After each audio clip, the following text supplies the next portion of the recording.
Good morning बच्चों।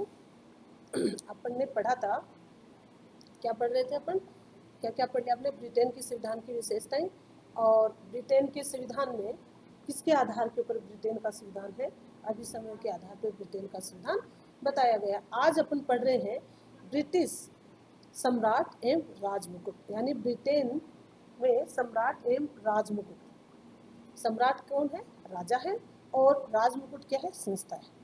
ठीक है ना? तो राजा और उनकी संस्था, उनके बारे में आज अपन ब्रिटेन के संविधान में पढ़ रहे हैं। तो क्या है कि सम्राट विद्यमान है, किसमें है? ब्रिटेन में आज भी क्या है? सम्राट विद्यमान है, लेकिन व्यवहार में वहाँ लोकतंत्र है। जैसे आपने पीछे पढ़ा था कि ब्रिटेन का संविधान क्या है? अलिखित संविधान है, लेकिन अपन ने कहीं ऐसा भी पढ़ा है कि लिखित संविधान भी माना अपन ने देखा है। तो संविधान क्या है? लिखित भी है और कुछ मात्रा में अलिखित संविधान है, और कुछ मात्रा में लिखित संविधान भी है। तो यहाँ पे क्या है कि सम्राट विद्वान है, लेकिन व्यवहार में वहाँ लोकतंत्र है। ब्रिटिश इतिहास में एक ऐसा भी समय रहा है जब सम्राट वास्तविक शासक होता था। यानी पहले क्या है कि सारा, अपने कहा ना कि राजा का बेटा ही क्या बनेगा? राजा, वंशानुगत, ऐसा भी था। लेकिन उसकी शक्तियाँ असीमित थी, निरंकुश थी। ठीक है ना? वो सारी शक्तियों का वो स्वयं ही इस्तेमाल करता था। ऐसा ही अपन को ब्रिटेन के संविधान में पढ़ने को मिल रहा है। राजा ही राजमुकुट के समस्त अधिकारों तथा विशेषाधिकारों का प्रयोग करता था। यानी जो सारे अधिकार थे उनका राजा ही प्रयोग करता था, समस्त अधिकारों का। किंतु आज परिस्थितियां बदल गई हैं। ठीक है? जैसे भारत में है, भारत में राजा के पास है, लेकिन वो राजा की शक्तियां हैं वो क्या है? लोकतंत्र के हिसाब से बनाई गई हैं। तो ऐसे ही इनमें क्या है कि अब परिस्थितियां हैं वहाँ भी क्या है? बदल गई। इससे पहले क्या था कि राजा ही सारी शक्तियों का प्रयोग करता था, वहाँ का सम्राट ही सारी शक्तियों का प्रयोग करता था। तो बदल गई है, और राजा तथा राजमुकुट में अंतर माना जाने लगा है। यानी सम्राट और संस्था में अंतर भी माने जाने लगा है। आज का राजा वास्तविक शासक नहीं है, वास्तविक शासक नहीं है, वह शासन केवल संवैधानिक प्रधान है। ठीक है? वह राज करता है पर शासन नहीं। सम्राट की स्थिति एवं उसके अधिकारों में यह परिवर्तन एकाएक नहीं हुआ, परंतु इतिहास के लंबे काल के दौरान हुआ है। तो पहले क्या था? पहले राजा का बेटा ही राज करेगा, ऐसा ब्रिटेन के संविधान में अपन को पढ़ने के लिए मिला है। लेकिन अब जब अपन पढ़ रहे हैं ब्रिटिश सम्राट और उसके राजमुकुट, यानी राजा और उसकी संस्था के बारे में पढ़ रहे हैं, तो वहाँ पे पहले क्या था कि ब्रिटेन के संविधान में भी क्या था कि जो सारी शक्तियाँ थी उसका प्रयोग कौन करता था? वहाँ का सम्राट ही करता था।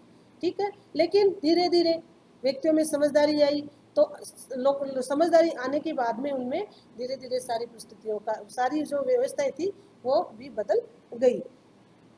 सम्राट और राजमुकुट में अंतर क्या है? मतलब सम्राट में, राजमुकुट और सम्राट में क्या अंतर बताया गया है? तो पहला है, राजमुकुट एक संस्था है तथा राजा एक व्यक्ति है। ठीक है? अपन ने पढ़ा कि राजमुकुट क्या है? राजमुकुट एक संस्था है, और राजा क्या है? सम्राट है। ठीक है ना? तो राजा तथा राजमुकुट में एक महान अंतर यह है कि राजा एक व्यक्ति है और राजमुकुट एक संस्था। निरंकुश राजतंत्र के स्थान पर ब्रिटेन में अब सीमित या वैधानिक राजतंत्र स्थापित कर दिया गया है। इससे अभिप्राय यह है कि पहले जो शक्तियां और विशेषाधिकार था वो राजा को व्यक्तिगत रूप में प्राप्त थे। यानी वहाँ के राजा को व्यक्तिगत रूप से ही वहाँ की जो विशेषाधिकार थे वो प्राप्त थे। अब राजमुकुट नाम की संस्था को हस्तांतरित कर दिए गए हैं। यानी अब संस्था को, राजमुकुट का मतलब संस्था, अब संस्था को क्या कर दिया गया? ये हस्तांतरित कर दिया गया है कि ये जो सुविधाएं हैं वो जैसे जैसे राजा आएगा वैसे वैसे उनकी व्यवस्थाओं का प्रयोग करेगा। आज दूसरा है, राजा नश्वर है, राजमुकुट अमर। यानी राजा क्या है? राजा एक व्यक्ति है। ठीक है ना? राजा एक व्यक्ति है और राजमुकुट क्या है? अमर है। तो राजा है वो मर सकता है, लेकिन व्यक्ति, राजमुकुट यानी संस्था हमेशा अमर रहती है। तो व्यक्ति होने के कारण राजा मरता है, परंतु राजमुकुट अमर है। ठीक है? और कौन कहता है? ब्लैकस्टोन ने लिखा है कि हेनरी एडवर्ड, यानी वहाँ के राजाओं का नाम है हेनरी एडवर्ड या जॉर्ज, मर सकते हैं लेकिन सम्राट इन सबसे अधिक जीवित रहता है। यानी वो व्यक्ति है जॉर्ज और एडवर्ड क्या है? व्यक्ति है, इसलिए वह सम्राट है। तो मतलब व्यक्ति है, उनका अंत हो सकता है, वो मर सकता है, लेकिन राजमुकुट क्या शेषता है, इसलिए वो क्या हमेशा के लिए अमर है। इसी तरह ब्रिटेन में यह उक्ति प्रसिद्ध है कि सम्राट मर गया। ठीक है, सम्राट मर गया, सम्राट चिरंजीव हो। कहने का तात्पर्य क्या है कि सम्राट यानी राजा मर गया, लेकिन उसका जो पद है वो हमेशा जीवित है, चिरंजीव यानी हमेशा अमर है, इसीलिए ये वहाँ की परंपराएं है। अगला है राजा मूर्तिमान है और राजमुकुट क्या है? अमूर्त है। राजा क्या है? मूर्तिमान है और राजमुकुट अमूर्त है। यानी राजा क्या है? राजा एक व्यक्ति है, इसलिए उसको अपन देख सकते हैं, और राजमुकुट क्या है? अमूर्त है, विशेषता है वो तो एक। तो इसलिए क्या है कि राजा क्या है? राजा क्या? मूर्तिमान है, यानी राजा दिखाई देता है। एक राजा एक शरीरधारी व्यक्ति है। राजमुकुट एक अमूर्त विचार या अवधारणा है। यानी राजमुकुट क्या है? राजमुकुट एक अवधारणा है, विचारधारा है, और व्यक्ति राजा क्या है?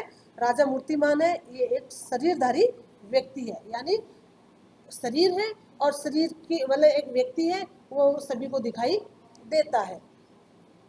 अमूर्त है, वह हमें दिखाई नहीं देता है। क्या है? वह हमें दिखाई नहीं देता है, वह एक अदृश्य संज्ञा है। ठीक है ना? तो राजमुकुट क्या है? मैथ्यू के शब्दों में यदि कहा जाए तो राजमुकुट क्या है? व्यक्ति रूपी राजा से सर्वथा भिन्न एक अमूर्त वैदिक इकाई है। ठीक है, अगला क्या है? राजा राजमुकुट का अंग है। राजा क्या है? राजमुकुट का अंग है। सम्राट है और राजमुकुट का अंग है। एक संस्था है, संस्था के अंदर राजा है, तभी तो उसका आगे संचालन किया जाएगा, इसलिए ये क्या है? राजमुकुट राजा है और राजमुकुट का एक अंग माना गया है। राजा राजमुकुट का अद्भुत अंग है। उसके अतिरिक्त मंत्री परिषद, संसद मिलकर राजमुकुट का निर्माण करते हैं।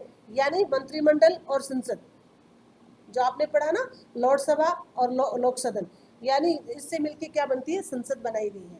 तो लोकसभा यानी मंत्री परिषद में संसद मिलकर राजमुकुट का निर्माण करते हैं। राजमुकुट की जो शक्तियां का प्रयोग होता है वो सामान्य जन साधारण प्रतिनिधि द्वारा करता है, यानी प्रतिनिधि को चुना जाता है और उनके द्वारा ही शक्तियों का प्रयोग किया जाता है। राजमुकुट के पास विशाल शक्तियां हैं। राजमुकुट के पास क्या है? विशाल शक्तियां हैं। राजा केवल रश्मि प्रधान है। भाई जब तक सम्राट राजमुकुट यानी जब तक सत्ता पे आसीन है तब तक तो क्या है? उसके पास सारी व्यवस्थाएं हैं, लेकिन वहां से यदि नहीं है तो उनकी शक्तियां नहीं है, और सम्राट राजमुकुट के पास सर्वाधिक शक्तियां पाई जाती हैं। सारी शक्तियां जो होती हैं वो सम्राट में होती हैं। राजमुकुट ब्रिटिश संविधान का ऐसी एक संपूर्ण संविधान टिका हुआ है। राजमुकुट की शक्तियां बहुत अधिक है। शक्तियों का प्रयोग राजा व्यक्तिगत रूप से नहीं करता, वह शक्तियों का प्रयोग स्वयं ही करने लगे। यह नामात्र की रस्म प्रदान है, एक अत्यंत शक्तिशाली शासक हो जाएगा। यानी इसमें कहने का राजमुकुट के पास क्या है? विशाल शक्तियां हैं, और राजा के पास केवल एक रस्म धारण किए। भाई जब तक प्रतिनिधि चुन के आता है, जब तक जनता लाइक करती है, जब तक उसको कार्य दिया जाता है, तब तक का है। और यदि वो अपने पद से निष्कासित कर दिया जाएगा तो उसके पास कोई भी शक्तियां नहीं बचेगी। लेकिन ऐसा राजमुकुट में नहीं। राजमुकुट एक की स्थिर संस्था है, इसलिए उसमें क्या है? शक्तियां अधिक बताई गई है।